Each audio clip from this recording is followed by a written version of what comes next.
She came to speak at a world leaders meeting to represent Tanzania and to stand for Africa.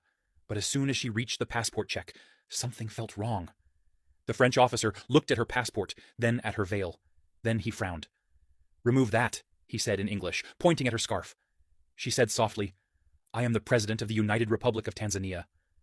But he didn't care. "Take it off, madam," he repeated. "This is France." Behind her, Tanzanian officials tried to explain. They showed documents. They called other security officers. Still, she was told to step aside. She was searched. She was questioned. Not once did they say, "Your Excellency." Not once did they say, "Welcome." She stood there for over 40 minutes, in silence. People walked by.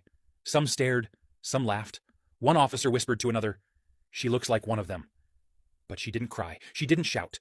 She stood still, with dignity. And when they finally realized who she was, it was too late. The damage was done. President Samia turned around, looked at her team, and said quietly, "We are going home." And with that, she refused the summit. She boarded her Tanzanian state plane and flew back to Africa. But what happened in that airport would not stay quiet for long. The sun had not yet risen over Dar es Salaam when President Samia's plane touched down. She did not speak to the press. She did not shout on television. She walked off the plane with her veil still on, her head held high, and went straight to the State House. But the silence did not last long. Someone on her team, maybe a guard, maybe a staff member, leaked the truth. And like fire catching dry grass, the story spread across the country, then across the continent.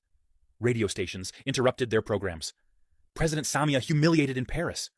She was stopped like a common criminal because she wore a veil. On social media, the youth reacted first. One girl in Zanzibar posted, "If they treat a president like this, how will they treat our mothers?" Another in Nairobi wrote, "She went to speak peace." They answered with racism. Across the Muslim world, voices rose up. She is a Muslim. She is a woman. She is a leader. And still they disrespected her. Even in cities like Dakar, Abuja, and Khartoum, people who had never followed Tanzanian news before were now shouting her name, Samia. Please try to subscribe and follow this page. Thank you so much as you subscribe.